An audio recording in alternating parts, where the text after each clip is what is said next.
Ladies and gentlemen, welcome back to Wrestling with Freddie. And when this podcast started, a lot of you know I've talked about surfing and catching waves. I wanted to have a very open mind, and it was basically just going to be story time with Freddie and maybe a couple of my friends. But as I've been doing this podcast, my passion for wrestling has been growing and growing and growing, and we've had some more guests. But today's a crazy day because we have not only my biggest guest, but someone who, as I've watched his career and what he's built grow, I felt a lot of weird connections that I want to get into today. Ladies and gentlemen, please welcome the amazing owner and the boss of AEW, Mr. Tony Khan. Now stepping up to the mic, the host of Wrestling with Freddie, Freddie Prinze Jr. Thank you, Freddie. Thanks for inviting me on your show. Dude, I appreciate it, man. This is weird. Like, I've had a kind of a crash course in self-reflection watching what you've been able to accomplish. So, and I'm going to throw a bunch of weird stuff at you. And if it doesn't click, you just be like, Freddie, you're crazy. But I feel weird connections to you. And in the following regards, we're both in some sense legacy kids. All right. Our fathers accomplished a lot against a whole bunch of odds. They dealt with their own challenges. Now, my father didn't deal with the pressure well at all, and his life ended way too friggin' young. Your father dealt with the pressure incredibly well and was able to raise a family and do this business. So I know what it's like to be a legacy kid. I know the pressures of that.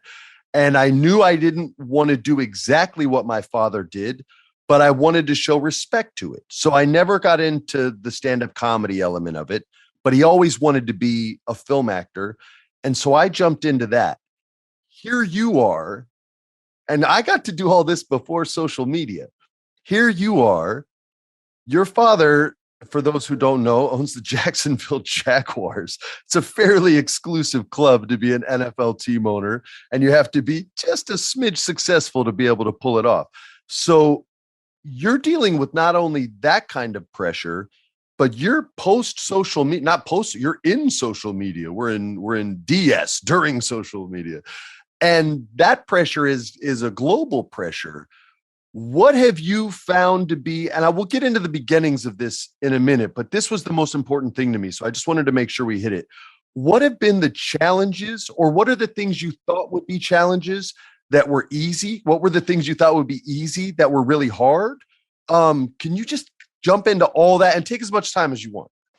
The biggest things to me were, I think, and you've worked in the wrestling business, Freddie, so you know that when you get in, you're kind of learning from the ground up because you have all these experiences watching wrestling on television, and then you get to work in a company, and a lot of what you believe in a fan really translates to the business, and a lot of, you know, things you're seeing for the first time when you get behind the curtain.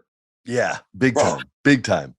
And for my first show, you know, I had big picture ideas, big picture thoughts. Like, you know, I felt really strongly about certain aspects of the card. Like, you know, for example, that Kenny Omega versus Chris Jericho, I really felt like had to be the first main event. That had done huge business for New Japan as the main event of the Dome show a year prior. And I really felt like that was a big part of my business case, was seeing how successful that show had been around the world and knowing that bringing that to America, American pay-per-view, there would be an audience for that match. That's an old school philosophy, though. Like, that's old school, like, hey, Morocco Snuka did great business over here. Let's bring that over here. That's old. That's pretty old school, man. A lot of my philosophies really are, as we talk, you'll see, I think a lot of it is that way. Like, you know, the way we run the business and routing the tours, trying to, you know, make the most of what we got, served us very well through the pandemic. I think that mindset, very well, and ran the business like a territory for a long time.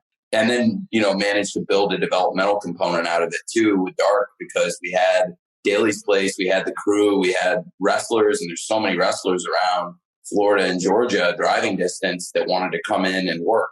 So I follow most of them on Instagram, and they literally are like, I'm going to do dark. I'm getting in the car right now. Like, I've literally seen this happen. it was great. And a lot of those people then became featured wrestlers now on Dynamite and Rampage. But, from the beginning, I was entering it as similar to you, an educated wrestling fan, and put a business plan together from the beginning.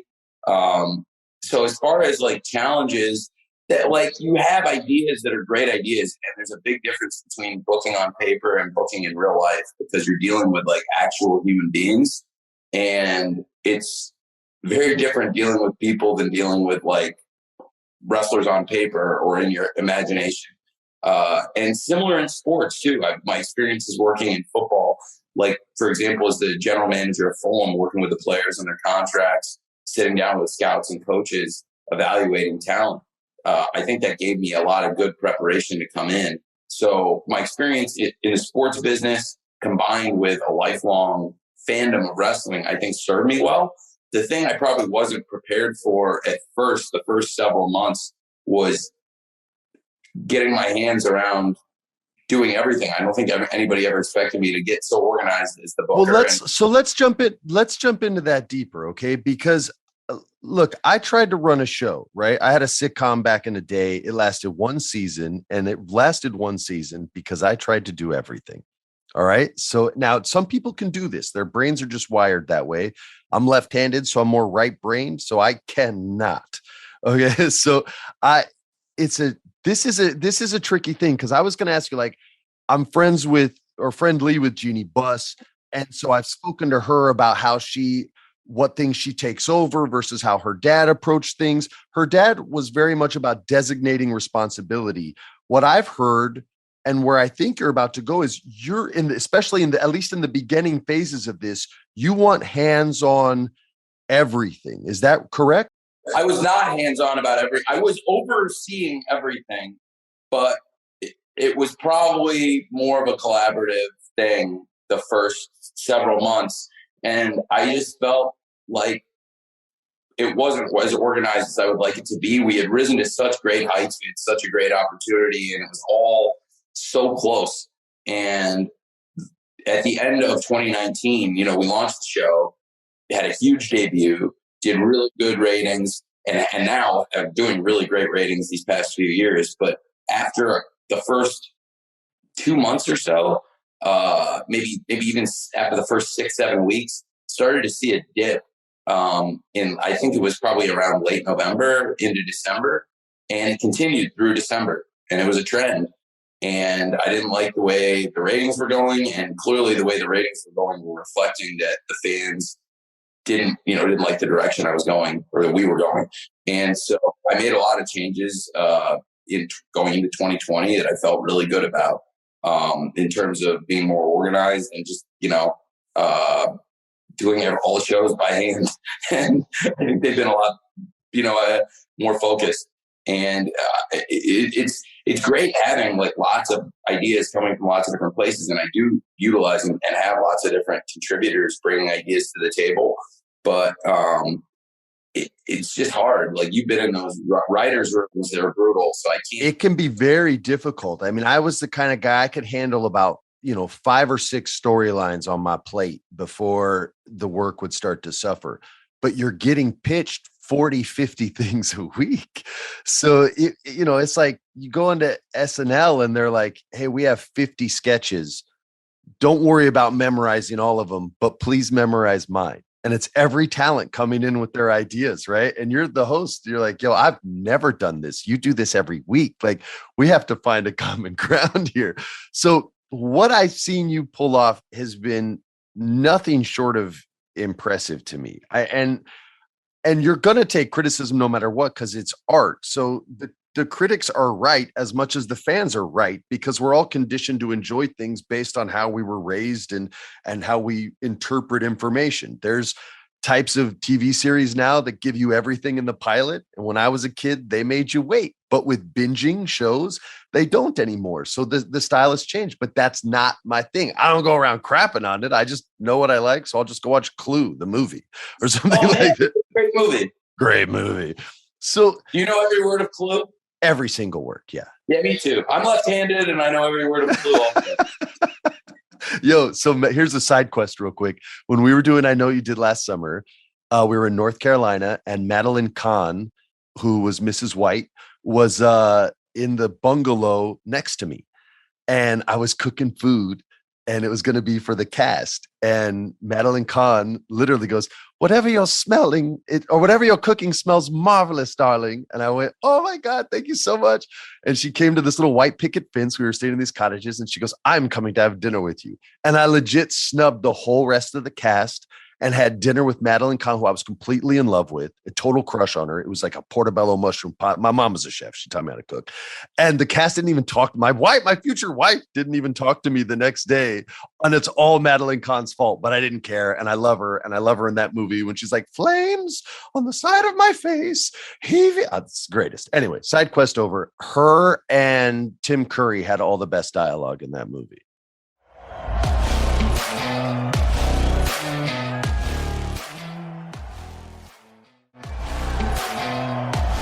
There was an animated Star Wars show called The Clone Wars, and he did in the final season. He was the Emperor. I don't know if people are supposed to know that, but yeah, he was the Emperor's voice. I didn't know that. Yeah, man. They played with it a little bit, but his acting's so sick that people are like, yeah, we're good. So, okay, Howard Hessman passed away recently. He played the religious guy who turns out to be an undercover cop at the end. The kingdom of heaven is at hand. Yes. So I really had to hold back. I was like, wrestling fans aren't going to get this, but I wanted to post. I can't believe Clue just got us to this. This is amazing. Clue is huge in the wrestling business. Like, so many people in wrestling love Clue. Did you know that they played different endings in different theaters all across the country? It should have been all the endings. And that's why the movie bombed in theaters, because they didn't give people all three endings. It's so satisfying to see the three endings. Look at you. You're such a Clue nerd. This is amazing. So Howard Hessman passed away, and I should have done it, but I wanted to post a meme of like him saying like the kingdom of heaven is at hand, because I thought that would be really appropriate send-off for Howard Hessman. Brother, you're allowed to meme whatever you want, man. You don't have to worry about that. It's out of respect. It's not like you're slandering the good man. People don't get stuff. I don't know. I should have done it. So Howard Hessman, I wanted to do it. I should have done it. He was great in WKRP in Cincinnati, which is a great yes, show. Absolutely. That's great. Dude, we're sorry. Dr. Johnny Beaver. So that is one. The other thing that you just reminded me of with Tim Curry is the Emperor, in the actual movies, Ian McDermott. I had never seen him in another movie until this weekend. William Hurt passed away. William? Oh, yeah, he did. And I had never seen Gorky Park, and I've heard it's good. So I watched Gorky Park, and it's really good, except that like it's one of those things where like all the Russian characters are played by British actors. So it's like Star Wars, where it's just like all the villains are British villains, but they're Russian. Yeah, so and all the Romans in movies are English as well. Yeah. It always works out like that. They got a Scottish Russian once with Sean Connery, but he basically says fuck it in the first scene and does his own thing. In Hunt for Red October, that's so true. Yeah, and he's got a great wig too. Yo, that's a power wig, man. When I gel my hair, it kind of gets that like Kevin Nash, Sean Connery, Red October look to it. It's pretty hot. That's great. We just lost William Hurt, and I'd never seen Ian McDermott in another movie, but he was in Gorky Park, and he plays like this Russian professor with a British accent. Does it take you out of it knowing he's the Emperor? Was the Emperor's role that impactful that you're almost like or was it okay?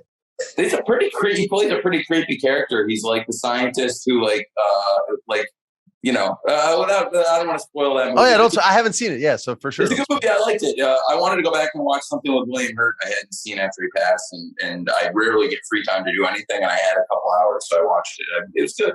Nice. So we have so much in common, as we've established here. So yeah, man, I want to get back into this. Like, and you said this earlier, you were basically learning on the job with a hyper amount of success right away, but still having to learn valuable and sometimes rough ass lessons. I was a rocket ship. Like from my first little job, all of a sudden I was doing movies, but I was so green that I always felt like I wanted to redo every single scene by the time the movie was over, because I felt like I was a better actor, but I was getting to work with like legends, right? So I tried to sponge it, and I always hated everything I did early in my career, to the point where I've only seen 3 movies I've been in my life, because I always felt like I wanted to change everything. Did you go through something like that, or is it just you have to steamroll and be like, throw it away, short? Every week I still go through that. At the end of every week, at the end of every taping, it's rare. Like Revolution, All Out. There are times where like it's just so perfect that you come out the original Revolution. There have been times where like you're done with it and you're like, that could not have gone any better. Let's celebrate one of the greatest nights we're ever going to have. But we've done 127 episodes of Dynamite and 30 something episodes of Rampage. And a lot of times when I come out of TV, even though some of the ones that have been the best received, most popular shows, there's like one thing I want to have back. And I'm just like banging my head and ripping my hair and yelling at myself, like, what was I thinking? Just about one thing, like you could have flipped these 2 segments around. I would have probably put this later in the show, or I could have maybe held the rating up higher if I'd gone with these as the lead segments. So I think about that stuff all the time and beat myself up, but I would also rather beat myself up than beat anyone else up. Yeah. That's why, a lot of it lives in my head. It's one of the reasons why we don't have as much leaking of surprises or secrets and stuff, because like it all's right here anyway. So it was a lot of learning on the job, and I think there was like a big moment.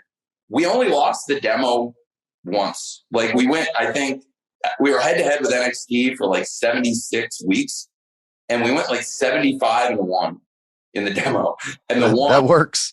That works. Yeah, the one was the one that reset me. We had been losing the overall number, which was not the number the network cared as much, that the number that was like the lead number on the report that they would talk to us about, like the actual scoreline week to week. Yeah. The top number was 18 to 49 that they focused on, but also, looking at the total viewers.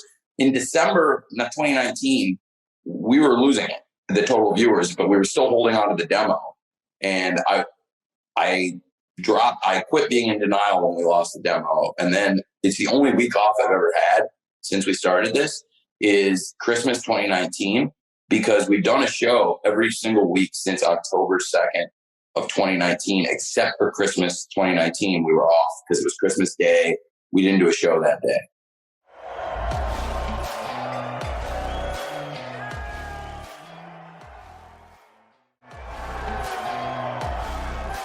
How is your brain allowing you to step away, or did your brain make it? Did someone tell you, hey man, take a week? Did you need to do what's going on? I had to tell myself, those things you do, and firsthand, I know you all know exactly what I'm talking about. When there's something you don't believe in and you're like, I'm just going to do it because maybe they're right. Yeah, do it. Man. Yeah. And then by the end of that first year, at the end of 2019, we've been doing the show for 3 months. And it just felt like I'd had that moment. I was like, I'm not going to do anything anymore I don't believe in. And then how you set a New Year's resolution like that. And I was like, okay, going into this new year, we got this Christmas off. New Year's Day was one of the best shows we've ever done. And not just, because of everyone involved. The wrestling was off the charts and everybody brought it. We had a huge main event with the Young Bucks and Kenny Omega versus Pac and the Lucha Brothers before they became the Death Triangle, but as a trio. That was originally supposed to be the Fyter Fest main event on the first Fyter Fest, but Pac had a visa issue, and so Laredo Kid. I love Pac, by the way.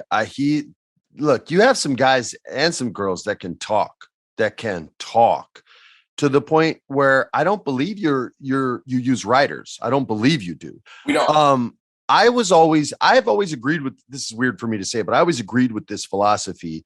I felt I should only be there for the people who can't write their own promo that you won't get a mouthpiece for. So that was sort of my approach was, okay, you're not a talker. Let me, and there was one time, I won't say the wrestler, but I put an earpiece in his ear, just like Marlon Brando used to do. And I, in backstage, read him line for line, how to cut it, the emotion to put, because he goes, bro, I'm a robot. Just tell me how to do it. And I'm like, you got to, he's, I can't memorize this, but if you tell me how to say it, I'll say it.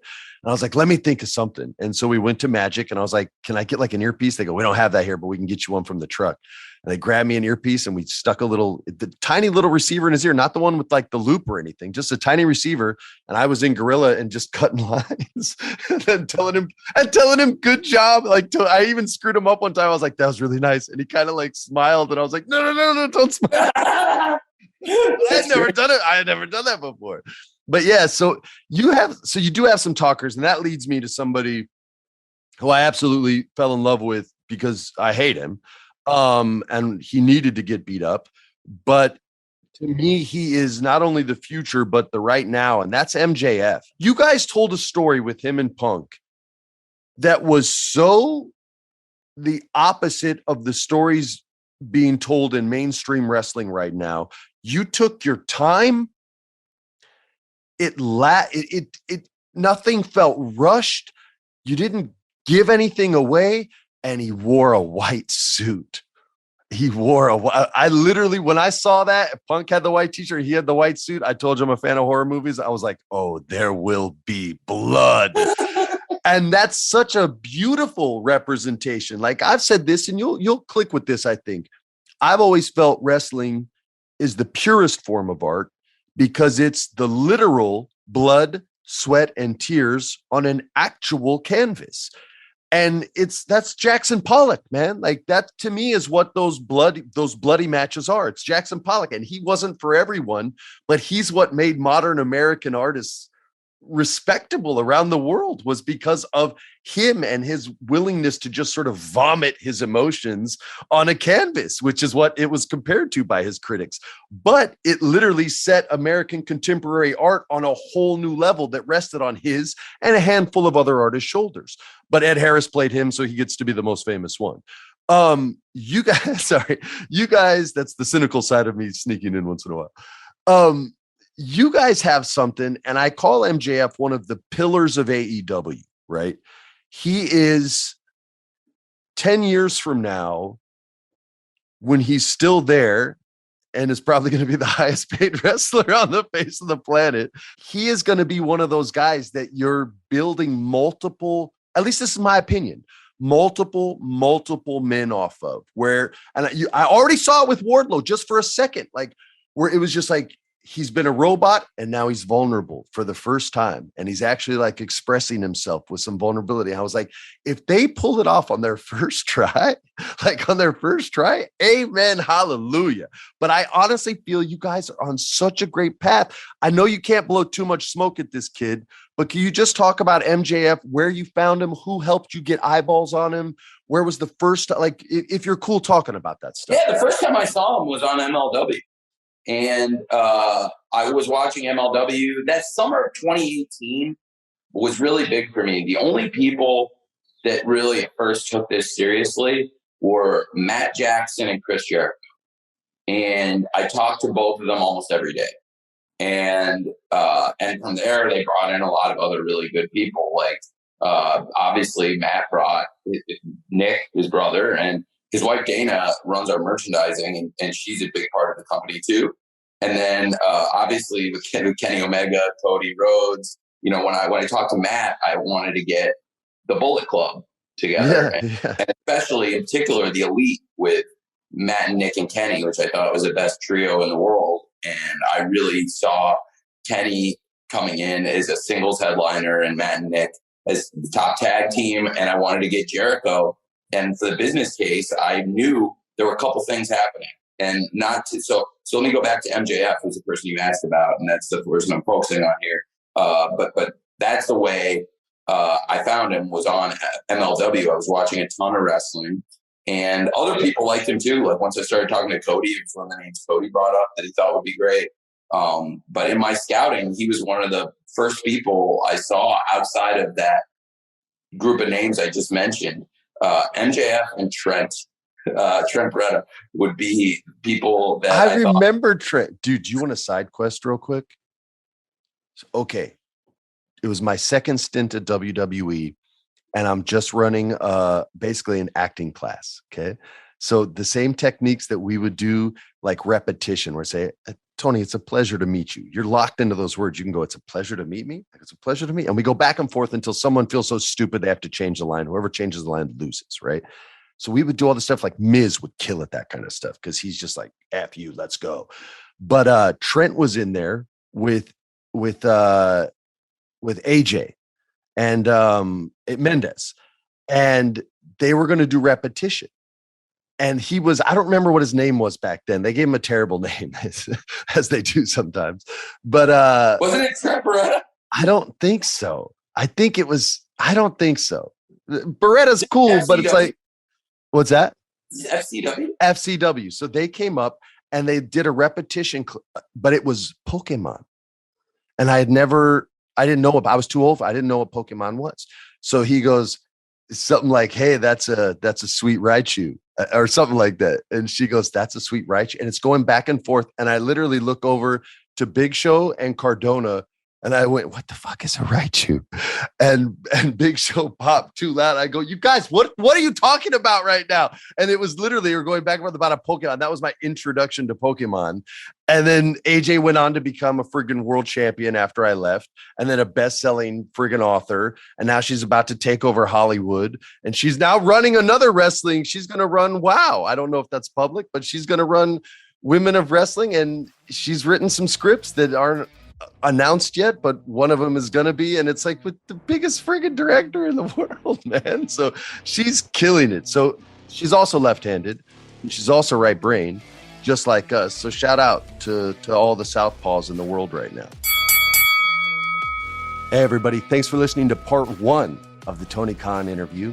Tune in next week for the conclusion, aptly named part 2. This has been a production of iHeart's My Cultura podcast network. For more podcasts from iHeartRadio, visit the iHeartRadio app, Apple Podcasts, or wherever you listen to your favorite shows.